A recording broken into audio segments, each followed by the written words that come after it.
Hello, good afternoon. I'm Lisa Broom with the CBC News Break. The prevalence and incidence of diabetes in Barbados is still high, and Chief Medical Officer Dr. Joy St. John says complications like amputations and loss of vision indicate that Barbadians are still not taking care of themselves. She was speaking to CBC News as Barbados joins the rest of the world in observing World Diabetes Day. According to Dr. St. John, the first line of attack is diet and exercise, and the Health Ministry is working with its partners to provide the right environment to tackle diabetes and other chronic non-communicable diseases. In other words, this whole issue of dietary guidelines, not just for adults, but also for children, because we are seeing chronic disease coming up in children, even school-age children, primary school age as well. So we're looking at dietary guidelines. We're also working with the food industry in terms of the choices that are available in terms of cooked and also food that will be used for cooking. We've been working with canteen operators. We've been working with the chefs, but still much needs to be done. Dr. St. John says the ministry is also focusing on preventing the disease. Usually diabetes develops and is detected long after first effects on the body. And so we are focusing quite a bit not only on treatment, but also quite a bit on prevention. And I'm going to ask the ladies to take care of themselves. The attitude that I have to die from something doesn't mean that you should look after yourself and ensure that you have quality of life.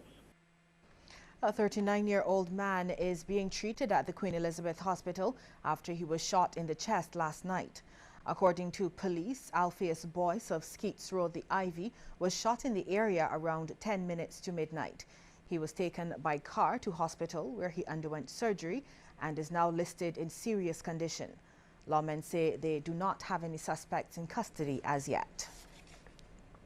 Regional private sector officials have been challenged to form partnerships as the Caribbean Exporters Colloquium was brought to a close. The suggestion came from Minister of Foreign Affairs and Foreign Trade, Senator Maxine McLean, in her closing remarks at the two-day event at the Hilton Hotel. Partner with government and the individual citizens of this country to create new financing mechanisms, and one such mechanism or one such investment possibility is to address in part maritime transportation. And I can tell you that properly studied and done with some creative thinking in terms of what exists out there or what can be constructed. And I'm not thinking strictly of a fast ferry, because that may not take us from the farthest south to the highest, point in the north. But if we look at those things, we can use those models. There are financial resources sitting in the region. There's intellectual capacity. I don't need to tell you about that. And there are so many opportunities which we need to look for. A call for at least 3 Barbadians to be added to the pantheon of national heroes when it's revisited. It has come from lecturer in history at the UEK Phil campus, Dr. Henderson Carter, during a lecture to celebrate the 375th anniversary of Parliament. I think that that work has to be continued by adding Winter Crawford, Clennell Wickham, and T.T. Lewis to that list. These men showed courage in the dismantlement of the oppressive system in the 1930s and 40s. They stood up to the planter class. Their ideas contributed to the shaping of modern Barbados, and 2 of them were members of the lower house.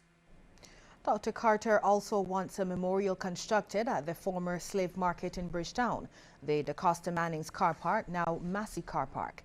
That area was the centerpiece of the transatlantic slave trade in the region. Dr. Carter thinks it would bring in valuable foreign exchange. All students with the ability to sing need to take their talent more seriously.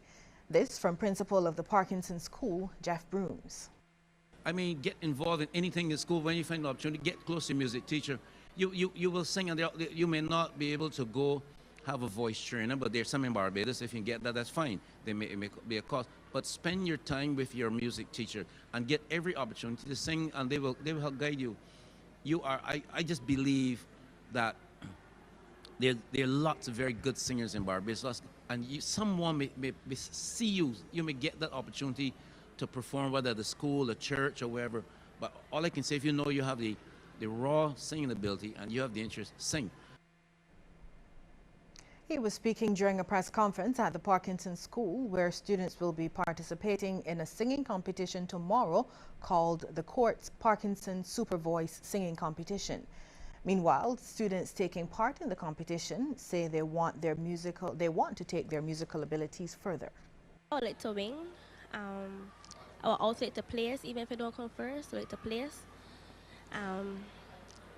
I am a singer, and I would like to take my talent further. Basically, everyone obviously wants to win. I want to win also. However, if I don't win, I won't be vexed. My main interest is I'm starting a soca band by the name of Soca Explosion. So basically, just want people to know about Rashad and know about the band. So just want to get out there. We'll have regional and international news right after this break. Stay with us.